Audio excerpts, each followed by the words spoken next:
नमस्कार विद्यार्थी मित्रांनो, परीक्षा किडाच्या युट्यूब चॅनलवरती मी स्वप्नील सरदार तुमचं सहर्ष स्वागत करत आहे. आज आपण बुद्ध धर्म या टॉपिकवरचे 90 पेक्षा जास्त महत्त्वाचे प्रश्न बघणार आहे. अशा आपण टोटल बुद्ध धर्म या टॉपिकवरचे एकूण 190 पेक्षा जास्त महत्त्वाचे प्रश्न बघणार आहे. तर व्हिडिओच्या भाग 1 मध्ये 1 ते 101 पर्यंतचे आपण प्रश्न बघितलेले आहेत आणि भाग 2 मध्ये 102 पासून 190 पेक्षा जास्त असलेले जे प्रश्न आहे बुद्ध धर्म या टॉपिकवरचे ते आपण बघणार आहे. तर हा जो व्हिडिओ आहे तो तुम्हाला मन लावून बघायचा आहे. हे जे प्रश्न आहे देशभरातील दिल्लीपासून गल्लीपर्यंत जेवढ्या परीक्षा होतात त्या परीक्षेला विचारले गेलेले प्रश्न आहेत आणि हेच प्रश्न वारंवार रिपीट होतात. ते सर्व प्रश्नांचे करेक्शन तुम्हाला या व्हिडिओच्या माध्यमातून मिळणार आहे. तर तुम्हाला हे माहिती असणं गरजेचं आहे की गौतम बुद्ध यांनी जगाला शांतीचा आणि मानवतेचा मार्ग दिला. गौतम बुद्ध यांनी जगाला शांतीचा आणि मानवतेचा मार्ग दिलेला आहे. जगामध्ये आणि जगातील लोकांच्या आयुष्यामध्ये कशा प्रकारे शांती नांदेल याबद्दल गौतम बुद्ध यांनी तत्वज्ञान दिलेले आहे. तर महत्वाची गोष्ट अशी आहे की तुम्हालाही तुमच्या आयुष्यामध्ये जर का शांती हवी असेल, जर का तुमच्या आयुष्यामध्ये तुम्हाला क्रांती करायची असेल, तर त्यासाठी एक महत्वाची गोष्ट अशी आहे की तुम्हाला हा व्हिडिओ शेवटपर्यंत बघायचा आहे आणि गौतम बुद्ध या टॉपिकवरचे जर का तुम्हाला परीक्षेमध्ये प्रश्न आले तर त्या प्रश्नाचे उत्तर तुम्हाला परीक्षेमध्ये सोडवायचे आहे आणि परीक्षेमध्ये तुम्हाला पास व्हायचं आहे. जर तुम्ही परीक्षेमध्ये पास झाले तर तुमच्या आयुष्यामध्ये शांती लागेल. जर तुम्ही परीक्षेमध्ये पास झाले तरच तुमच्या आयुष्यामध्ये क्रांती घडेल. तर हा तुमच्या आयुष्यामध्ये क्रांती घडवण्याचा मार्ग मी सांगितलेला आहे. त्यासाठी तुम्हाला हा व्हिडिओ शेवटपर्यंत नक्की बघायचा आहे. प्रश्न क्रमांक 102. आता आपण प्रश्नांना सुरुवात करत आहे. पहिला प्रश्न तुम्ही स्क्रीनवरती बघत आहे. पहिला प्रश्न, द्वितीय बौद्ध संमेलनाचे अध्यक्ष कोण होते? उत्तर, सब्बकामी. सब्बकामी हे द्वितीय बौद्ध संमेलनाचे अध्यक्ष होते. एकूण 4 बौद्ध संमेलन झालेले आहेत. पहिले जे बौद्ध संमेलन झालेले आहे ते राजगृह या ठिकाणी झालेले आहे. दुसरे बौद्ध संमेलन हे सब्बकामी यांच्या अध्यक्षतेखाली पार पाडले. तिसरे जे बौद्ध संमेलन आहे ते मोगलीपुत्र तस्स यांच्या अध्यक्षतेखाली पार पडले. तिसरे जे बौद्ध संमेलन आहे ते पाटलीपुत्र या ठिकाणी घडले होते. अजून 4थ्या क्रमांकाचे जे बौद्ध संमेलन आहे ते कुंडलवन या ठिकाणी पार पाडले होते, आयोजित केले होते. 4थे बौद्ध संमेलन कनिष्क शासकाच्या कालखंडादरम्यान आयोजित करण्यात आलेले होते आणि 4थ्या बौद्ध संमेलनाचे अध्यक्ष होते वसुमित्र. आता पुढचा 103व्या क्रमांकाचा प्रश्न बघा. द्वितीय बौद्ध संमेलन कोणत्या शासकाच्या कालखंडादरम्यान झाले? उत्तर, कालाशोक. कालाशोकच्या शासन काळामध्ये द्वितीय बौद्ध संमेलन पार पाडले गेले. हा जो कालाशोक आहे तो शिशुनाग वंशाचा शासक होता. कोणत्या वंशाचा संबंधित शासक होता? शिशुनाग वंशाचा शासक होता कालाशोक. आता पुढचा 104व्या क्रमांकाचा प्रश्न बघू. बौद्ध धर्माशी संबंधित असलेले मत शून्यवादचे प्रवर्तक कोण होते? उत्तर, नागार्जुन. बौद्ध धर्माशी संबंधित असलेले मत शून्यवादचे प्रवर्तक कोण होते? उत्तर, नागार्जुन. पुढचा 105व्या क्रमांकाचा प्रश्न, माध्यमिक कारिका ग्रंथाची रचना कोणी केली? उत्तर, नागार्जुन यांनी. नागार्जुन यांनी माध्यमिक कारिका या ग्रंथाची रचना केलेली आहे आणि या ग्रंथामध्ये नागार्जुन यांनी सापेक्षतेचा सिद्धांत मांडला होता. म्हणजे तुम्हाला परीक्षेमध्ये जर का असा प्रश्न आला की आईन्स्टाईनच्या अगोदर सापेक्षतेचा सिद्धांत हा कोणी व्यक्त केला होता, तर त्याचं उत्तर येतं नागार्जुन यांनी. आता पुढचा प्रश्न आपण बघू. 106व्या क्रमांकाचा प्रश्न, भारताचे आईन्स्टाईन असे कोणत्या बौद्ध भिक्षूंना म्हटले जाते? उत्तर, नागार्जुन. नागार्जुन यांनी आईन्स्टाईनच्या अगोदर सापेक्षतेचा सिद्धांत मांडला होता म्हणून त्यांना भारताचे आईन्स्टाईन असे म्हणतात. पुढचा 107व्या क्रमांकाचा प्रश्न, बौद्ध धर्माशी संबंधित असणाऱ्या त्रिपिटक ग्रंथाची भाषा कोणती आहे? उत्तर, पाली भाषा. आता एकूण 3 त्रिपिटक ग्रंथ आहे. त्या तिन्ही त्रिपिटक ग्रंथांची भाषा कोणती आहे, तर पाली ही त्रिपिटक ग्रंथाची भाषा आहे. पुढचा 108व्या क्रमांकाचा प्रश्न, बुद्धांच्या पूर्वजन्मांच्या कथांच्या संग्रहाला काय म्हणतात? उत्तर, जातक कथा. आता जातक कथा कशाला म्हणतात? बुद्धांच्या पूर्वजन्माच्या कथांच्या संग्रहाला जातक कथा म्हणतात. ह्या जातक कथांनुसार 84,000 वेळा बुद्धांनी या भूतलावरती जन्म घेतला आहे असे व्यक्त करण्यात आलेले आहे, असे मत व्यक्त करण्यात आलेले आहे जातक कथामधून. बुद्धांच्या पूर्वजन्माच्या कथा संग्रहाला काय म्हणतात? तर जातक कथा असे बुद्धांच्या पूर्वजन्माच्या कथा संग्रहाला म्हणतात. पुढचा 109व्या क्रमांकाचा प्रश्न बघा, बुद्धचरित, सौंदर्यानंद, शारीसूत्र प्रकरण इत्यादी ग्रंथाची रचना कोणी केली? उत्तर, अश्वघोषने. अश्वघोषने बुद्धचरित, सौंदर्यानंद, शारीसूत्र प्रकरण इत्यादी ग्रंथाची रचना केलेली आहे. त्यासोबत अश्वघोष हा जे चतुर्थ बौद्ध समिती होती तिचा उपाध्यक्ष होता.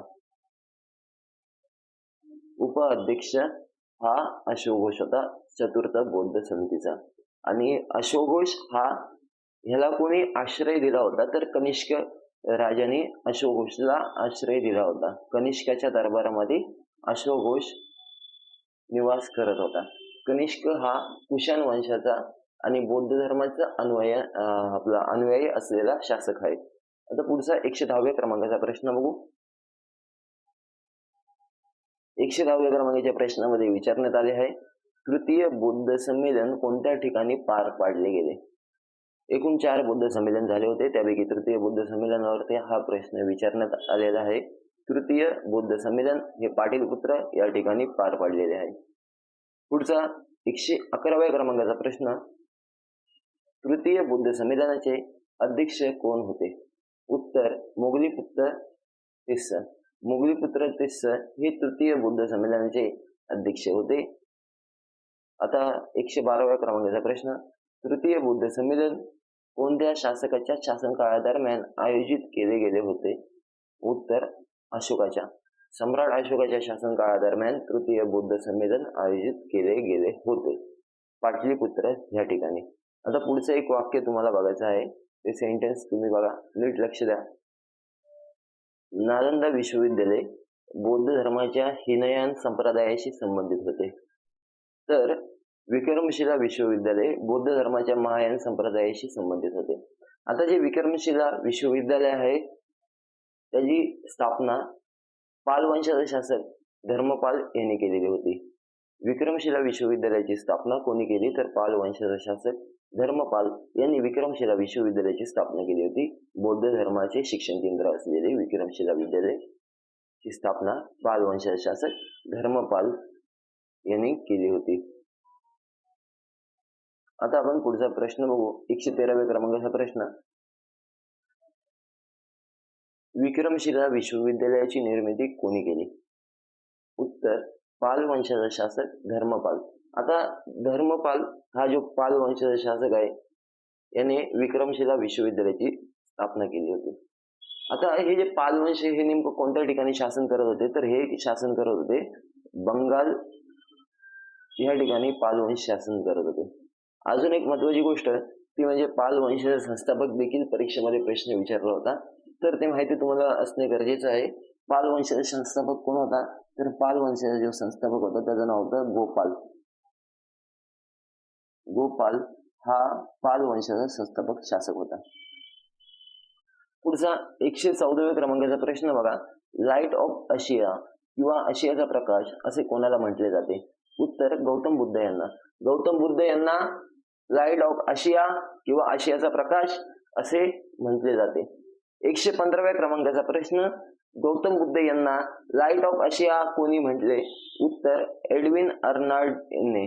एडविन अर्नाल्ड यांनी गौतम बुद्ध यांना लाईट ऑफ आशिया असे म्हटले. आता 116व्या क्रमांकाचा प्रश्न, लाईट ऑफ आशिया नावाची काव्य कोणी लिहिले? एडविन अर्नाल्डने. एडविन अर्नाल्ड नावाचा जो लेखक होता त्याने लाईट ऑफ आशिया नावाचे काव्य लिहिलेले आहेत आणि त्या काव्यामध्ये गौतम बुद्ध यांना लाईट ऑफ आशिया असे संबोधले आहेत. आता आपण 117व्या क्रमांकाचा प्रश्न बघणार आहे. 117व्या क्रमांकाच्या प्रश्नामध्ये 117व्या क्रमांकाचा प्रश्न 117व्या क्रमांकाच्या प्रश्नामध्ये विचारण्यात आले आहे, कुशिनारा येथे असणारे गौतम बुद्ध यांचे महापरिनिर्वाण अवस्थेतील मूर्ती कधी प्राप्त झाली? उत्तर 1876 या वर्षी. हे तुम्हाला माहिती असलं पाहिजे. ह्या प्रश्नामध्ये असे विचारण्यात आलेले आहे की कुशिनारा येथे जे गौतम बुद्ध यांची महापरिनिर्वाण अवस्थेतील म्हणजे असे निद्रा अवस्थेतील आणि शरीर त्याग केल्याच्या अवस्थेतील एक हात डोक्याखाली ठेवून शरीर त्याग केल्याची अवस्थेमधील ती मूर्ती आहे, ती कोणत्या वर्षी खोदकाम करून प्राप्त झाली? तर 1876 या वर्षी गौतम बुद्ध यांची कुशिनारा येथे महापरिनिर्वाण अवस्थेतील मूर्ती प्राप्त झालेली आहे. हे तुम्हाला माहिती असणे गरजेचं आहे. कुशिनारा हे जे ठिकाण होते तेव्हाच्या काळात गौतम बुद्ध यांच्या समकाळामध्ये मल्ल राज्यामधील ठिकाण होते. आता हे कुशिनारा ठिकाण उत्तर प्रदेश या राज्यामध्ये आहे. कोणत्या राज्यामध्ये? युपी मध्ये आहे कुशिनारा हे ठिकाण आहे. कुशिनारा येथे गौतम बुद्ध यांचे महापरिनिर्वाण झालेले आहे. पुढचा प्रश्न 118व्या क्रमांकाचा प्रश्न, प्रचन्न बुद्ध असे कोणाला म्हटले जाते? उत्तर आदिगुरु शंकराचार्यांना. आदिगुरु शंकराचार्यांना प्रचन्न बुद्ध असे म्हटले जाते. आदिगुरु शंकराचार्य यांची जन्मभूमी कोणती आहे? तर आदिगुरु शंकराचार्य यांची जन्मभूमी ही केरळ आहे. हे देखील परीक्षेला प्रश्न विचारला गेलेला आहे. आता 119व्या क्रमांकाचा प्रश्न, गौतम बुद्ध यांचे महापरिनिर्वाण कोणत्या राज्यामध्ये झाले? उत्तर मल्ल राज्यामध्ये. आत्ताचे जे उत्तर प्रदेश राज्यामध्ये जे कुशिनारा जे ठिकाण आहे गौतम बुद्ध यांच्या काळामध्ये मल्ल राज्यामधील एक ठिकाण होते. हे तुम्हाला माहिती असणे गरजेचे आहे. आता 120व्या क्रमांकाचा प्रश्न, गौतम बुद्धांनी सर्वाधिक उपदेश कोणत्या ठिकाणी दिले? उत्तर श्रावस्ती या ठिकाणी. गौतम बुद्ध यांनी सर्वात जास्त उपदेश श्रावस्ती या ठिकाणी दिले होते. आता पुढचा प्रश्न आपण बघणार आहे. पुढचा प्रश्न 121व्या क्रमांकाचा प्रश्न, कोणत्या शासकांच्या शासनकाळ दरम्यान बुद्धांनी धर्माची महायान शाखा अस्तित्वात आली? उत्तर कनिष्काच्या. तर हा जो 121वा क्रमांकाचा प्रश्न आहे, कोणत्या शासकाच्या शासनकाळादरम्यान बुद्ध धर्माची महायान शाखा आणि अजून एक महत्वाची गोष्ट हीनयान शाखा.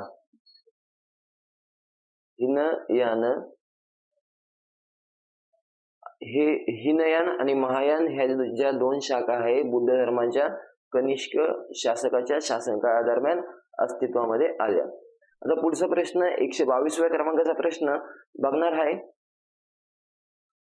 चतुर्थ बुद्ध संमेलन कोणत्या शासकाच्या शासनकाळादरम्यान आयोजित करण्यात आले होते? उत्तर कनिष्कच्या. कनिष्क शासकाच्या शासनकाळादरम्यान चतुर्थ बौद्ध संमेलन आयोजित करण्यात आले होते. कनिष्क हा जो आहे कुशाण वंशाचा शासक आहे आणि कोणत्या ठिकाणी तर काश्मीर मधील कुंडलवन या ठिकाणी कनिष्क शासकाच्या शासनकाळादरम्यान चतुर्थ बौद्ध संमेलन आयोजित करण्यात आले होते. 123व्या क्रमांकाचा पुढचा प्रश्न बघा, कनिष्काच्या शासनकाळादरम्यान चतुर्थ बौद्ध संमेलनाचे आयोजन कोणत्या ठिकाणी करण्यात आले होते? उत्तर काश्मीर मधील कुंडलवन या ठिकाणी. काश्मीर मधील कुंडलवन या ठिकाणी कनिष्कच्या शासनकाळामध्ये चतुर्थ बौद्ध संमेलनाचे आयोजन करण्यात आले होते. अजून एक महत्वाची गोष्ट परीक्षेला वारंवार विचारली जाते तो म्हणजे 121व्या क्रमांकाचा प्रश्न की कनिष्कच्या शासनकाळादरम्यान महायान आणि हीनयान ह्या दोन शाखा बुद्ध धर्माच्या अस्तित्वामध्ये आल्या.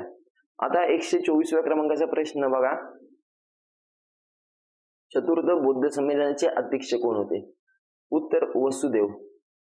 वसुदेव हे चतुर्थ बौद्ध संमेलनाचे अध्यक्ष होते. तर पुढचा 125व्या क्रमांकाचा प्रश्न, चतुर्थ बौद्ध संमेलनाचे उपाध्यक्ष कोण होते? उत्तर अश्वघोष. अश्वघोष हे चतुर्थ बौद्ध संमेलनाचे उपाध्यक्ष होते. अश्वघोष यांनी बुद्धचरित नावाच्या ग्रंथाची देखील रचना केलेली आहे. हा परीक्षेचा एकदम स्टार प्रश्न आहे आणि जे एक्झामिनर असतात, एक्झाम कंडक्ट करणारे, जे एक्झाम प्रश्न बनवणारे असतात त्यांच्या आवडीचा प्रश्न आहे की बुद्धचरित ग्रंथाची रचना कोणी केली? तर अश्वघोषने बुद्धचरित या ग्रंथाची रचना केली होती. 126व्या क्रमांकाचा प्रश्न बघा, बुद्धगया या ठिकाणातील बोधी वृक्ष कोणी नष्ट केले? उत्तर गोड वंशाचा शासक शशांक यांनी. गौड वंशाचा जो शासक आहे शशांक यांनी बुद्धगया येथील बोधी वृक्ष नष्ट करण्याचे काम केलेले आहे. आता इथे एक महत्वाची गोष्ट तुम्हाला लक्षात ठेवायची आहे की जे बोधी वृक्ष आहे, आता आपण जे बोधी वृक्ष बघतो ते जे बोधी वृक्ष आहे ते बोधी वृक्ष मूळ वृक्ष नाही जिथे गौतम बुद्ध यांनी ज्ञान प्राप्त केले होते. ते बोधी वृक्ष गौड वंशाचा जो शासक आहे शशांक यांनी नष्ट केले होते. आता हा शशांक जो गौड वंशाचा शासक आहे, हा गौड वंश नेमकं कोणत्या ठिकाणी शासन करत होता तर बंगालच्या ठिकाणी. बंगाल या ठिकाणी गौड वंशाचे शासन होते. या शासकाने बोधिवृक्ष नष्ट केले आणि आता जे बोधिवृक्ष बोधगया या ठिकाणी आहे ते भारतीय पुरातत्व विज्ञानाचे जे जनक आहे अलेक्झांडर कनिंघम यांनी लागवड केलेले बोधिवृक्ष आहे. आता पुढचा 127व्या क्रमांकाचा प्रश्न बघू. पवनन नामक समारोह कोणत्या धर्माशी संबंधित आहे? उत्तर बौद्ध धर्माशी. पवनन नामक समारोह जो आहे तो बुद्ध धर्माशी संबंधित आहे. पुढचा 128व्या क्रमांकाचा प्रश्न. बुद्ध धर्माच्या विकासामध्ये योगदान देणाऱ्या शासकांची नावे सांगा. उत्तर अशोक, बिंबिसार, हर्षवर्धन, कनिष्क आणि पाल शासक. अशोक, बिंबिसार जो होता तो हर्यक वंशाचा शासक होता. हर्षवर्धन जो होता तो पुष्यभूती वर्धन वंशाचा शासक होता आणि कनिष्क जो होता तो कुशाण वंशाचा शासक होता. आणि पाल वंशाच्या शासकांनी बुद्ध धर्माच्या विकासामध्ये महत्वाचे योगदान दिलेले आहे. पुढचा प्रश्न 129व्या क्रमांकाचा. महाराष्ट्रातील लोणावळ्यामधील कार्यादेवी येथे असलेले शैलकृत चैत्यगृह कोणत्या धर्माशी संबंधित आहे? उत्तर बौद्ध धर्माच्या हिनयन संप्रदायाशी संबंधित आहे. 129व्या क्रमांकाचा प्रश्न. महाराष्ट्रातील लोणावळ्यामधील कार्य येथे असलेले शैलकृत चैत्यगृह कोणत्या धर्माशी संबंधित आहे? उत्तर बौद्ध धर्माशी संबंधित आहे. बौद्ध धर्माची जी हिनयन शाखा आहे त्या हिनयन शाखेशी संबंधित कार्य येथील चैत्यगृह आहे. आता 130व्या क्रमांकाचा प्रश्न बघा. बौद्ध धर्माचा प्रचार करण्यासाठी कोणाला कनिष्काने चीन या देशामध्ये पाठवले होते? उत्तर भिक्षू नागार्जुनला. भिक्षू नागार्जुनला कनिष्कने बौद्ध धर्माचा प्रचार करण्यासाठी चीन या देशामध्ये पाठवले होते. आता पुढचा 131व्या क्रमांकाचा प्रश्न. बौद्ध धर्माचे प्रमुख शिक्षण केंद्र असलेले नालंदा विश्वविद्यालय कोणत्या ठिकाणी आहे? उत्तर बिहारमधील राजगीर या ठिकाणी. बिहारमधील राजगीर या ठिकाणी नालंदा विश्वविद्यालय स्थित आहे. बौद्ध धर्माचे जे प्रमुख शिक्षण केंद्र आहे आणि ते कुठे आहे तर नालंदा या ठिकाणी. आता पुढचा आपण 132व्या क्रमांकाचा प्रश्न बघणार आहे. या प्रश्नामध्ये विचारण्यात आलेले आहे हिनसेंग या चीनी यात्रीच्या मतानुसार नालंदा विश्वविद्यालयाचा संस्थापक कोण होता? उत्तर कुमारगुप्त प्रथम. 132व्या क्रमांकाचा प्रश्न. हिनसेंग हा जो चीनी यात्री होता याच्या मतानुसार नालंदा विश्वविद्यालयाचा संस्थापक कोण होता? उत्तर कुमारगुप्त प्रथम.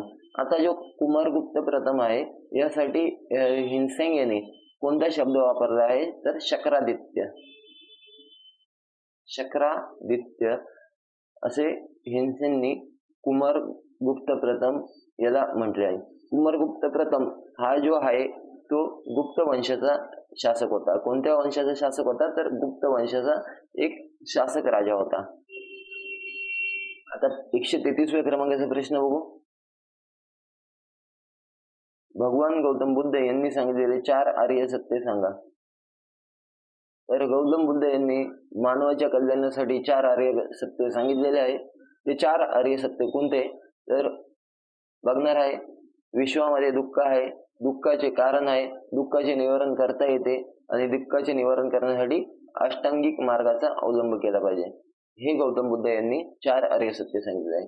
4 आर्य सत्यामध्ये गौतम बुद्ध यांनी असे मत व्यक्त केले आहे की विश्वामध्ये दुःख आहे, प्रत्येक दुःखाचे कारण आहे, दुःखाचे निवारण करता येते आणि दुःखाचे निवारण करण्यासाठी अष्टांगिक मार्गाचा अवलंब केला पाहिजे असे गौतम बुद्ध यांनी म्हटले आहे. पुढचे एक वाक्य तुम्हाला लक्षात ठेवायचं आहे. बुद्ध आणि जैन धर्म दोघं विश्वास करतात पुनर्जन्मावरती. आणि कर्माच्या सिद्धांतावरती. कर्माच्या सिद्धांतावरती आणि पुनर्जन्माच्या सिद्धांतावरती बौद्ध आणि जैन धर्म हे दोन्ही विश्वास करतात. आता पुढचा 134व्या क्रमांकाचा प्रश्न, गौतम बुद्ध यांचा जन्म, गौतम बुद्ध यांना ज्ञानप्राप्ती आणि गौतम बुद्ध यांचे महापरिनिर्वाण कोणत्या दिवशी झाले? उत्तर वैशाख पौर्णिमेच्या दिवशी. इथे वैशाख पौर्णिमेला सर्वात जास्त पवित्र सण बुद्ध धर्मामध्ये मानला जातो, हे तुम्हाला माहिती असणे गरजेचे आहे. आता जे गौतम बुद्ध होते यांचा जो जन्म झालेला आहे तो झाला आहे वैशाख पौर्णिमेच्या दिवशी. त्यांना ज्ञानप्राप्ती सुद्धा वैशाख पौर्णिमेच्या दिवशी झाली आणि त्यांचे महापरिनिर्वाण सुद्धा वैशाख पौर्णिमेच्या दिवशी झाले. वैशाख पौर्णिमेचा जो दिवस आहे 3 दृष्टिकोनातून बुद्ध धर्माशी महत्वाचा असलेला दिवस आहे. आता 135व्या क्रमांकाचा प्रश्न, गौतम बुद्ध यांचे काय काय उपनाम आहे? उत्तर तथागत, शाक्यमुनी आणि सिद्धार्थ. गौतम बुद्ध यांचे लहानपणाचे नाव होते सिद्धार्थ गौतम आणि तथागत हे त्यांचे नाव का पडले तर तथागत म्हणजे तथ्यावरती बात करणारा, तथ्य लोकांना अवगत करून देणारा. तथ्य हा शब्द आहे तो म्हणजे सत्य, या शब्दाचा समानार्थी शब्द आहे. तथ्य म्हणजे सत्य, गत म्हणजे अवगत करून देणारा, माहिती करून देणारा. म्हणून जगाला तथा म्हणजे सत्य, गत म्हणजे माहिती करून देणारा, या नावामुळे गौतम बुद्ध यांचे नाव तथागत असे नाव पडले. दुसरं नाव आहे गौतम बुद्ध यांचं शाक्यमुनी. मुनी म्हणजे कोण तर संन्यासी. संन्यासी किंवा जे जप तप करतात त्यांना मुनी म्हटले जाते आणि गौतम बुद्ध यांना सुद्धा मुनी म्हटले जाते, परंतु शाक्य मुनी म्हटले जाते. शाक्य मुनी असे का म्हटले जाते तर गौतम बुद्ध यांचा जो जन्म आहे तो शाक्य कुळामध्ये झाला असल्यामुळे गौतम बुद्ध यांना शाक्य मुनी म्हटले जाते. अजून एक महत्वाची गोष्ट, गौतम बुद्ध यांना भगवान सुद्धा म्हटले जाते, भगवान. आता भगवान म्हणजे काय? भगवा वस्त्र परिधान केल्यामुळे गौतम बुद्ध यांना भगवान असे म्हटले जाते. पुढचा आपण प्रश्न बघणार आहे 136व्या क्रमांकाचा, कनिष्क शासकाच्या काळामध्ये बुद्ध धर्माचा कोणत्या उपसंप्रदायाचा अधिक प्रसार झाला? तर इथं प्रश्न विचारण्यात आलेला आहे, कनिष्क जो शासक होता त्याच्या कालखंडादरम्यान बुद्ध धर्माच्या कोणत्या उपसंप्रदायाचा अधिक प्रचार झाला? उत्तर सर्व स्थिरवादी. सर्व स्थिरवादी हा जो बुद्ध धर्माचा उपसंप्रदाय आहे त्या उपसंप्रदायाचा प्रचार प्रसार कनिष्कच्या शासन काळामध्ये सर्वात जास्त झाला. आता पुढचा 137व्या क्रमांकाचा प्रश्न, हिनयान शब्दाचा शाब्दिक अर्थ काय होतो? उत्तर निम्न मार्ग. निम्न मार्ग हा हिनयान शब्दाचा शाब्दिक अर्थ होतो. पुढचा 138व्या क्रमांकाचा प्रश्न, बुद्ध संघामध्ये प्रवेश करण्यासाठी कमीत कमी किती वर्षे वय असण्याची अट ठेवण्यात आली होती? उत्तर 15 वर्ष.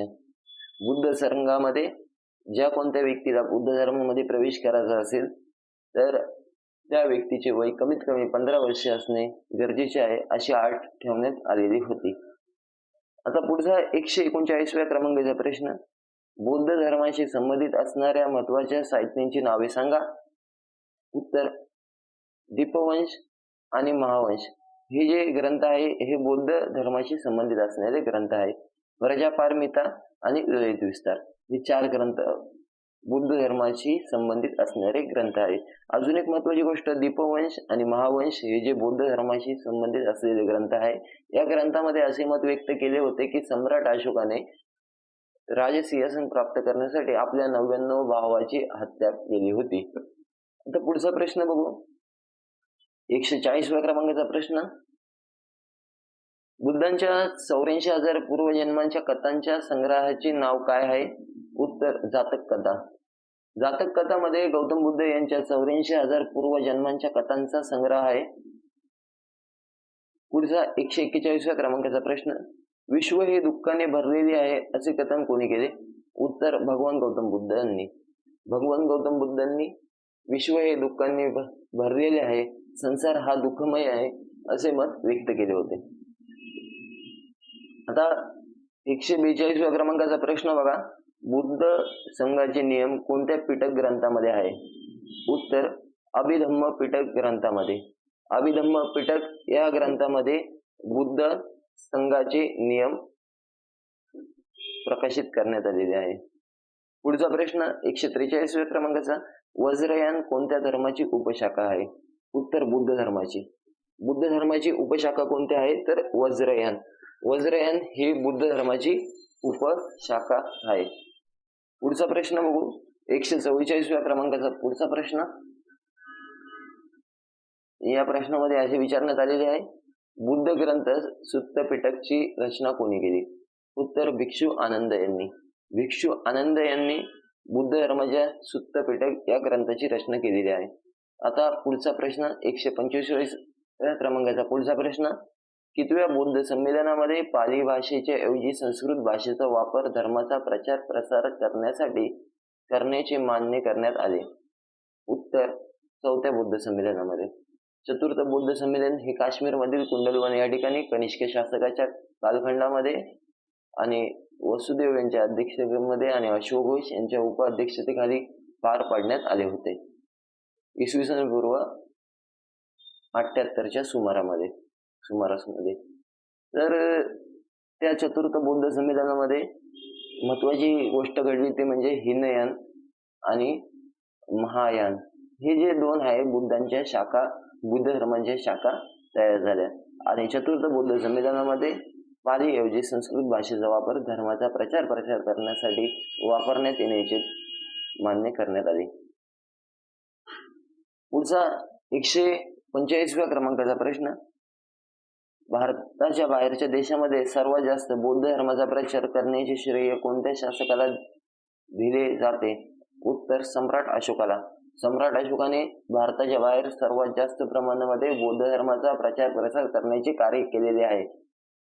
आता पुढचा प्रश्न बघा, 146व्या क्रमांकाचा पुढचा प्रश्न, गौतम बुद्ध यांची सर्वात पहिली मूर्ती कोणत्या शैलीमध्ये निर्माण करण्यात आली होती?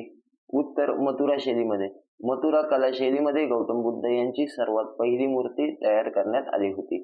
आता पुढचा प्रश्न 147व्या क्रमांकाचा प्रश्न, बुद्धांच्या सर्वात अधिक मध्ये मूर्त्या कोणत्या शैलीमध्ये निर्माण करण्यात आल्या? हा जो 147व्या क्रमांकाचा प्रश्न आहे तो असा आहे, बुद्धांच्या सर्वात अधिक संख्येमध्ये मूर्त्या कोणत्या शैलीमध्ये निर्माण करण्यात आल्या? उत्तर गांधार शैलीमध्ये. कलेच्या गांधार शैलीमध्ये गौतम बुद्ध यांच्या मूर्त्या सर्वात जास्त प्रमाणामध्ये निर्माण करण्यात आल्या. पुढचा 148व्या क्रमांकाचा प्रश्न, प्रथम बौद्ध संमेलनाच्या वेळी कोणत्या राजवंशाचे शासन मगध वरती होते? उत्तर हर्यक राजवंशाचे. जेव्हा प्रथम बौद्ध संमेलन पार पडले तेव्हा हर्यक राजवंशाचे शासन हे मगध वरती होते, हे तुम्हाला लक्षात ठेवायचे आहे. पुढचा प्रश्न 149व्या क्रमांकाचा पुढचा प्रश्न, ऑक्सफोर्ड ऑफ महायान कोणत्या विश्वविद्यालयाला म्हटले जाते? उत्तर नालंदा विश्वविद्यालयाला. नालंदा विश्वविद्यालयाला काय म्हटले जाते? तर ऑक्सफोर्ड ऑफ महायान असे नालंदा विश्वविद्यालयाला म्हटले जाते. पुढचा प्रश्न 150व्या क्रमांकाचा पुढचा प्रश्न, ऑक्सफोर्ड ऑफ हिनयान कोणत्या विश्वविद्यालयाला म्हटले जाते? उत्तर विक्रमशिला विश्वविद्यालयाला. विक्रमशिला विश्वविद्यालयाला ऑक्सफोर्ड ऑफ हिनयान असे म्हटले जाते. याची स्थापना पाल शासक धर्मपाल यांनी केली होती. 151व्या क्रमांकाचा पुढचा प्रश्न, राजगृहाच्या जवळ असलेले सप्तपर्णी गुफा बुद्ध धर्माशी कशा प्रकारे महत्वाचे आहे?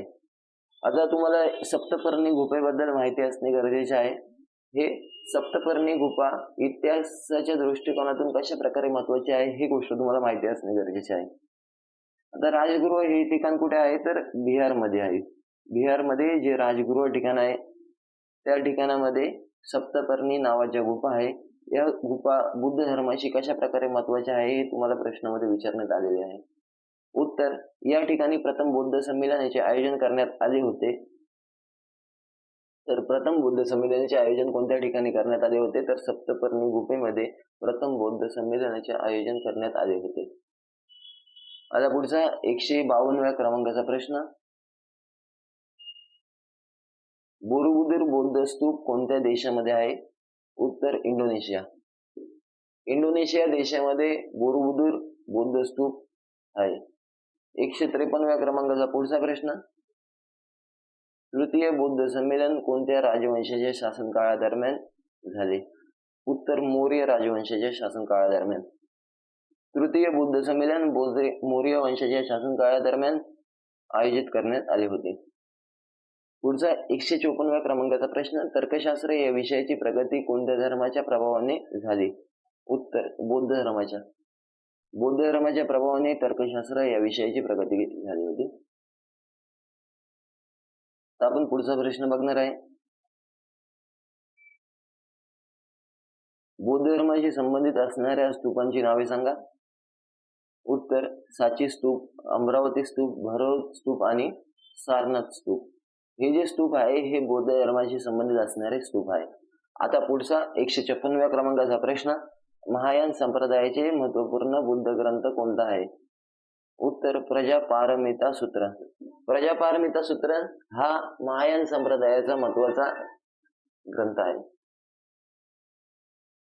हे तुम्हाला लक्षात ठेवायचं आहे. पुढचा 157वा क्रमांकाचा प्रश्न, हिनयान संप्रदायामध्ये मुख्य उद्देश कोणत्या पदाची प्राप्तता करणे आहे? उत्तर अहर्त पदाची प्राप्तता करणे. अहर्त पदाची प्राप्तता करणे हा हिनयान संप्रदायाचा मुख्य उद्देश आहे. पुढचा 159व्या क्रमांकाचा प्रश्न, 158व्या क्रमांकाचा प्रश्न, महायान संप्रदायामध्ये मुख्य उद्देश कोणत्या पदाची प्राप्तता करणे आहे? उत्तर बोधिसत्व. बोधिसत्व हे पदाची प्राप्तता करणे हा महायान संप्रदायाचा मुख्य उद्देश आहे आणि अहर्त पदाची प्राप्तता करणे हा हिनयान संप्रदायाचा मुख्य उद्देश आहे. पुढचा प्रश्न बघणार आहे 59व्या क्रमांकाचा प्रश्न, गौतम बुद्ध यांनी वयाच्या कितव्या वर्षी गृहत्याग केले? उत्तर 29व्या वर्षी. गौतम बुद्ध यांनी वयाच्या 29व्या वर्षी गृहत्याग केले. त्याच्यानंतर वयाच्या 35व्या वर्षी त्यांना संबोधी प्राप्त झाली आणि वयाच्या 80व्या वर्षी त्यांना महापरिनिर्वाण प्राप्त झाले. हे तुम्हाला माहिती असणे गरजेचं आहे. वयाच्या 16व्या वर्षी त्यांचा विवाह लागला गेला. 16व्या वर्षी विवाह लागला, 29व्या वर्षी गृहत्याग केले, 35व्या वर्षी ज्ञानाची प्राप्ती म्हणजे संबोधी प्राप्ती झाली आणि वयाच्या 80व्या वर्षी त्यांचे महापरिनिर्वाण झाले कुशीनारा या ठिकाणी. आता पुढचा 160व्या क्रमांकाचा प्रश्न, गौतम बुद्ध यांचे प्रथम गुरु आलार कलाम यांनी गौतम बुद्ध यांना कोणत्या दर्शनाची दीक्षा दिली होती? उत्तर साख्य दर्शनशी. आता दर्शन हा शब्द प्राचीन भारताच्या काळामध्ये तत्वज्ञान या शब्दाचा समरूप शब्द वापरण्यात येत होता. तत्वरूप या शब्दासाठी वापरण्यात येत होता. तर गौतम बुद्ध यांचे जे प्रथम क्रमांकाचे गुरु आहे ते साख्य दर्शनशी संबंधित असलेले गुरु आहे. त्यांनी गौतम बुद्ध यांना सर्वात पहिल्यांदा साख्य दर्शनशी दीक्षा दिली होती. पुढचा 161व्या क्रमांकाचा प्रश्न, गौतम बुद्ध यांच्या जन्मस्थानाविषयी माहिती देणारा अभिलेख कोणता आहे? उत्तर सम्राट अशोकाचा रुमिनदे अभिलेख. सम्राट अशोकाचा रुमिनदे अभिलेख गौतम बुद्ध यांच्या जन्माविषयी माहिती देणारा एक महत्वाचा अभिलेख आहे. पुढचा 162व्या क्रमांकाचा प्रश्न, महाबोधी मंदिर भारतातील कोणत्या राज्यामध्ये स्थित आहे? उत्तर बिहार राज्यामध्ये. आता बिहार राज्यामध्ये महाबोधी मंदिर स्थित आहे, हे तुम्हाला माहिती असणे लक्षात महत्वाचं आहे. तर जे महाबोधी मंदिर आहेत ते बिहारमध्ये कुठे आहे? तर बुद्धगया या ठिकाणी. बुद्धगया या ठिकाणी महाबोधी मंदिर स्थित आहे. आता 163व्या क्रमांकाचा प्रश्न, गौतम बुद्ध यांच्या मृत्यूच्या तत्काळ नंतर लगेच कोणत्या क्रमांकाच्या बौद्ध संमेलनाचे आयोजन करण्यात आले होते? उत्तर पहिल्या क्रमांकाच्या. आता हा 163व्या क्रमांकाच्या प्रश्नामध्ये नेमकं काय विचारण्यात आले आहे की जेव्हा गौतम बुद्ध यांचे महापरिनिर्वाण होते तेव्हा लगेच तत्काळामध्ये कोणत्या बौद्ध संमेलनाचे आयोजन करण्यात आले होते? तर तेव्हा प्रथम बौद्ध संमेलनाचे आयोजन करण्यात आले होते. गौतम बुद्ध यांचे महापरिनिर्वाण आणि प्रथम बौद्ध संमेलन हे यांचे आयोजित करण्याचे वर्ष एकच वर्ष आहे, इसवी सन पूर्व 483 वर्ष. ह्याच वर्षी गौतम बुद्ध यांचे महापरिनिर्वाण झाले आणि याच वर्षी प्रथम बौद्ध संमेलनाचे आयोजन देखील करण्यात आले होते. आता पुढचा प्रश्न बघू. 164व्या क्रमांकाचा पुढचा प्रश्न. अजिंठा येथील गुफा चित्र कशाचे प्रदर्शन करतात? उत्तर जातक कथाचे. जातक कथा हे गौतम बुद्ध यांच्या पूर्वजन्माचे संबंधित 84,000 पूर्वजन्माची संबंधित माहिती देणाऱ्या कथांचा संग्रह आहे. आता पुढचा 165व्या क्रमांकाचा प्रश्न. भारतातील सर्वात मोठा बौद्ध स्तूप कोणता आहे? उत्तर केसरिया बौद्ध स्तूप. बिहारमधील चंपारण्य या ठिकाणी स्थित आहे. केसरिया बौद्ध स्तूप कुठे आहे? तर बिहारमधील चंपारण्य या ठिकाणी केसरिया बौद्ध स्तूप आहे. भारतातील सर्वात मोठा बौद्ध स्तूप बिहारमधील केसरिया आहे. आता पुढचा 166व्या क्रमांकाचा प्रश्न. बौद्ध धर्माशी संबंधित असलेला धम्मिक स्तूप कोणत्या ठिकाणी स्थित आहे? उत्तर सारनाथ या ठिकाणी. सारनाथ या ठिकाणी बौद्ध धर्माशी संबंधित असलेला धम्मिक स्तूप स्थित आहे. आणि सारनाथ याच ठिकाणी गौतम बुद्ध यांनी आपला प्रथम उपदेश दिला होता. त्याला धम्मचक्र प्रवर्तन असे म्हटले जाते. पुढचा 167व्या क्रमांकाचा प्रश्न बघा. सारनाथ येथील धम्मिक स्तूपाची निर्मिती कोणी केली? उत्तर सम्राट अशोकाने. मौर्य वंशाचा शासक आणि मौर्य वंशाचा 3ऱ्या क्रमांकाचा शासक होता. किंवा तिसऱ्या क्रमांकाचा शासक होता. प्रथम क्रमांकाचा मौर्य वंशाचा शासक होता एक चंद्रगुप्त मौर्य. चंद्रगुप्त मौर्याच्या नंतरून द्वितीय क्रमांकाचा मौर्य वंशाचा शासक होता बिंदुसार. आणि बिंदुसारच्या जो उत्तराधिकारी होता तो होता सम्राट अशोक. हा 3ऱ्या क्रमांकाचा मौर्य वंशाचा शासक होता.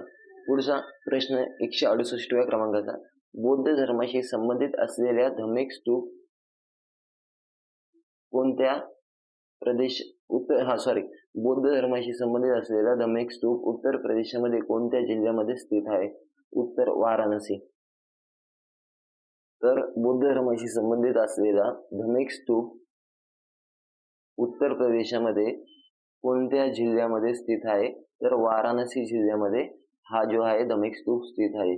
पुढचा 169व्या क्रमांकाचा प्रश्न. बौद्ध धर्माशी संबंधित असणाऱ्या साचीच्या स्तूपाचे निर्माण कोणी केले? उत्तर सम्राट अशोकने. साचीच्या स्तूपाचे निर्माण कोणी केले? तर सम्राट अशोकाने साचीच्या स्तूपाचे निर्माण केलेले आहे. आणि साची जे ठिकाण आहे ते कुठे आहे? तर मध्य प्रदेश राज्यामध्ये साची आहे, हे ठिकाण स्थित आहे. पुढचा प्रश्न आपण बघणार आहे 170व्या क्रमांकाचा प्रश्न. साचीचा स्तूप कोणत्या राज्यामध्ये स्थित आहे? उत्तर मध्य प्रदेश राज्यामध्ये. मध्य प्रदेश राज्यामध्ये साचीचा स्तूप स्थित आहे. आणि एक महत्वाची गोष्ट, स्तूप या शब्दाचा शाब्दिक अर्थ काय होतो? तर ढिगारा. ढिगारा स्तूप या शब्दाचा शाब्दिक अर्थ होतो. आणि स्तूप या शब्दाचा सर्वात पहिल्यांदा जो उल्लेख आहे तो कोणत्या ग्रंथामध्ये करण्यात आलेला होता? तर ऋग्वेद. ऋग्वेद या ग्रंथामध्ये स्तूप या शब्दाचा सर्वात पहिल्यांदा उल्लेख करण्यात आलेला होता. हा देखील परीक्षेला विचारला गेलेला प्रश्न आहे, तर हे तुम्हाला लक्षात ठेवायचं आहे. आता 171व्या क्रमांकाचा प्रश्न. गौतम बुद्ध यांच्या जीवनाशी संबंधित असणाऱ्या ठिकाणांची नावे सांगा. उत्तर लुंबिनी, उरुवेला, कुशीनगर, बुद्धगया, श्रावस्ती. आता बुद्धगया येथील जे उरुवेला नावाचे जे ठिकाण आहे, छोटंसं गाव आहे, ह्या ठिकाणी गौतम बुद्ध यांना ज्ञानाची प्राप्ती झालेली होती. श्रावस्तीमध्ये गौतम बुद्ध यांनी सर्वात जास्त प्रमाणामध्ये उपदेश दिले होते. कुशीनारा या ठिकाणी गौतम बुद्ध यांचे महापरिनिर्वाण झाले होते. आणि लुंबिनी या ठिकाणी गौतम बुद्ध यांचा जन्म झाला होता. आता पुढचा 172व्या क्रमांकाचा प्रश्न. कुशाण वंशाचा कोणता शासक बुद्ध धर्माचा संरक्षक होता? उत्तर कनिष्क. कनिष्क हा कुशाण वंशाचा शासक होता. हा बुद्ध धर्माचा संरक्षक होता. याच्या शासन काळामध्ये चतुर्थ बौद्ध संमेलनाचे आयोजन करण्यात आलेले होते. आता पुढचा 173व्या क्रमांकाचा प्रश्न. बुद्ध धर्माची स्थापना कोणत्या राजवंशाच्या काळामध्ये झाली? उत्तर हर्यक राजवंशाच्या. हर्यक राजवंशाच्या कालखंडामध्ये बुद्ध धर्माची स्थापना झाली. हर्यक वंशाचा जो संस्थापक होता तो कोण होता? तर बिंबिसार. बिंबिसार हा हर्यक वंशाचा संस्थापक राजा होता. हे तुम्हाला माहिती असणे गरजेचे आहे. तर पुढचा प्रश्न. गौतम बुद्ध यांच्या समकालीन असणाऱ्या हर्यक वंशाच्या शासकांची नावे सांगा. उत्तर उदयन, बिंबिसार आणि अजातशत्रू. हे गौतम बुद्ध यांच्या समकालीन असणारे हर्यक वंशाचे शासक होते. पुढचा 175व्या क्रमांकाचा प्रश्न, तमिळ भाषेतील ग्रंथ जीवक चिंतामणी कोणत्या धर्माशी संबंधित आहे? उत्तर बौद्ध धर्माशी. हा 175व्या क्रमांकाचा प्रश्न आहे. तमिळ भाषेतील ग्रंथ जीवक चिंतामणी कोणत्या धर्माशी संबंधित आहे? उत्तर बौद्ध धर्माशी. आता पुढचा 176व्या क्रमांकाचा प्रश्न बघा, गौतम बुद्ध यांचा जन्म कोणत्या वृक्षाच्या सावलीमध्ये झाला? उत्तर साल वृक्षाच्या सावलीमध्ये. इथे माहिती असणे गरजेचे आहे की पिंपळाच्या वृक्षाखाली गौतम बुद्ध यांना ज्ञानाची प्राप्ती झालेली आहे आणि साल वृक्षाच्या सावलीखाली गौतम बुद्ध यांची यांचा जन्म झालेला आहे. पुढचा 177व्या क्रमांकाचा प्रश्न, बुद्ध तीर्थस्थळ दातचे मंदिर कुठे स्थित आहे?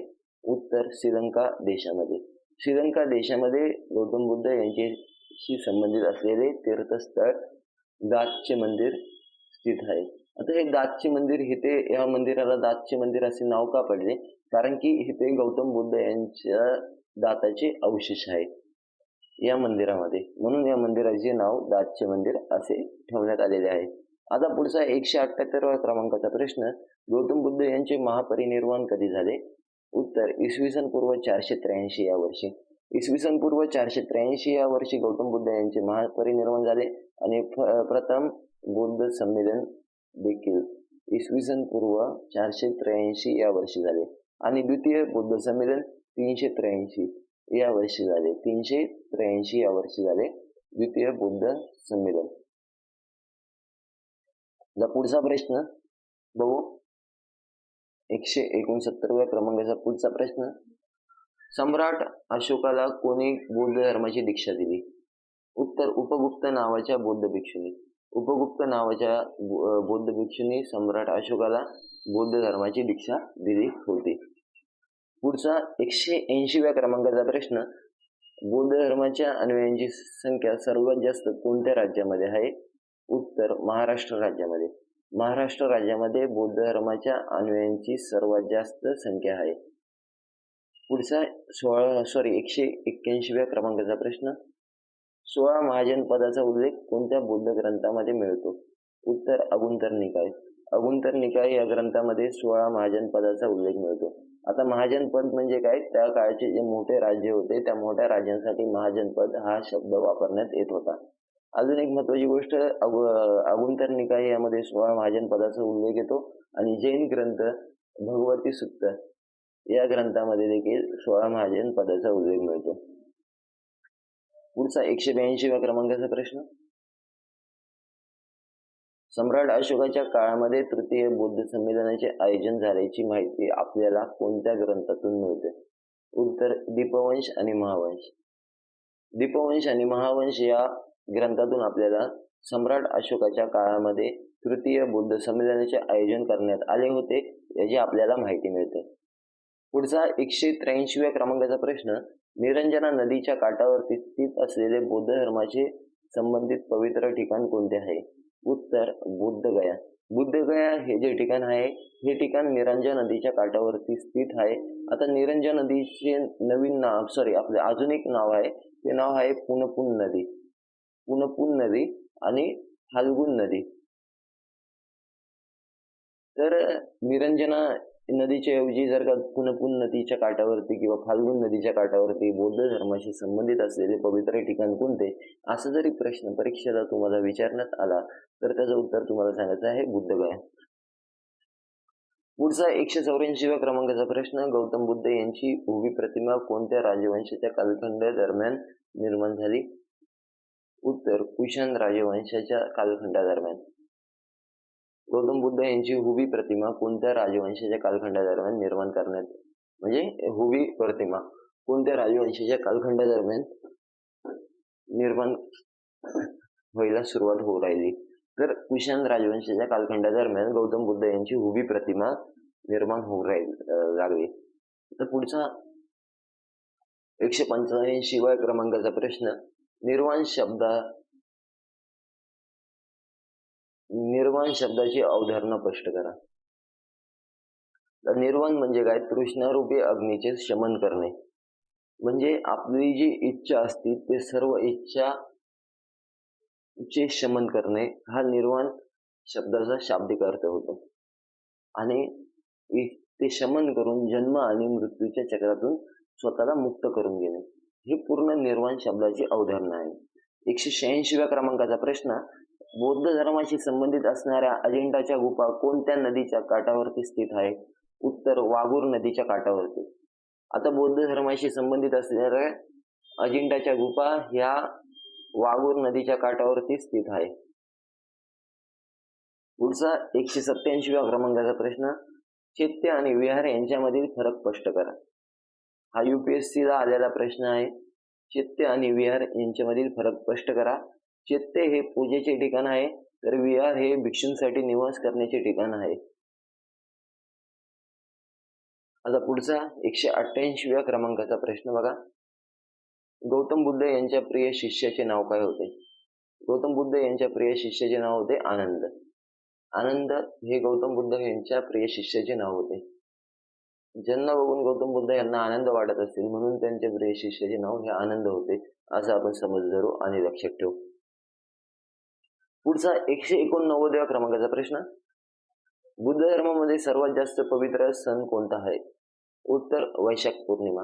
वैशाख पौर्णिमा हा बुद्ध धर्मामध्ये सर्वात जास्त पवित्र सण आहे, कारण की याच दिवशी गौतम बुद्ध यांचा जन्म होतो. याच दिवशी गौतम बुद्ध यांना ज्ञान प्राप्त होते आणि याच दिवशी गौतम बुद्ध यांचे महापरिनिर्वाण होते.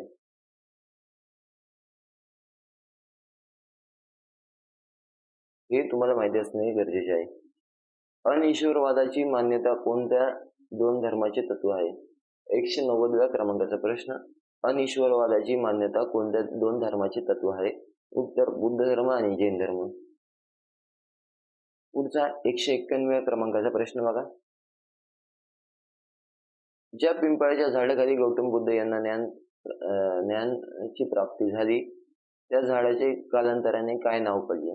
उत्तर, बोधिवृक्ष. आता गौतम बुद्ध यांना बुद्धगयेतील ज्या पिंपळाच्या झाडाखाली ज्ञानाची प्राप्ती झाली त्या झाडाचे नाव कालांतराने बोधिवृक्ष असे पडले. पुढचा 192व्या क्रमांकाचा प्रश्न, बौद्ध धर्माशी संबंधित असणाऱ्या सणांची नावे सांगा. उत्तर, कथिना सेरेमनी, एलिफंट फेस्टिवल. हे बौद्ध धर्माशी संबंधित असणारे सण आहे. कथिना सेरेमनी, एलिफंट फेस्टिवल हे बौद्ध धर्माशी संबंधित असणारे सण आहे. पुढचा 193व्या क्रमांकाचा प्रश्न, बौद्ध धर्माचा जगामध्ये लोकसंख्येच्या बाबतीमध्ये कितवा क्रमांक लागतो? उत्तर, 3रा क्रमांक. बौद्ध धर्माचा जगामध्ये लोकसंख्येच्या बाबतीमध्ये 3रा क्रमांक लागतो. आता पुढचा प्रश्न बघू. हा शेवटचा प्रश्न, 194वा प्रश्न, बुद्ध शब्दाचा शाब्दिक अर्थ काय होतो? उत्तर, ज्ञानसंपन्न व्यक्ती. ज्ञानसंपन्न व्यक्ती हा बुद्ध शब्दाचा शाब्दिक अर्थ होतो. अजूनही एक प्रश्न तुम्हाला माहिती असणे गरजेचे आहे. बुद्ध आणि हिज धर्म ह्या ग्रंथाची रचना कोणी केली? तर डॉक्टर बाबासाहेब आंबेडकरांनी बुद्ध अँड हिज धर्म ह्या ग्रंथाची रचना कोणी केली? तर डॉक्टर बाबासाहेब आंबेडकर यांनी बुद्ध आणि हिज धर्म या ग्रंथाची रचना केलेली आहे. तर हे तुम्हाला माहिती असणं गरजेचं आहे. आता इथेच आपण थांबू. जर का तुम्हाला व्हिडिओ मधील प्रश्न आवडले असेल तर परीक्षा किडा या YouTube चॅनलला तुम्ही नक्कीच सबस्क्राईब करा, नक्की लाईक करा आणि तुमच्या मित्रासोबत शेअर करा. धन्यवाद.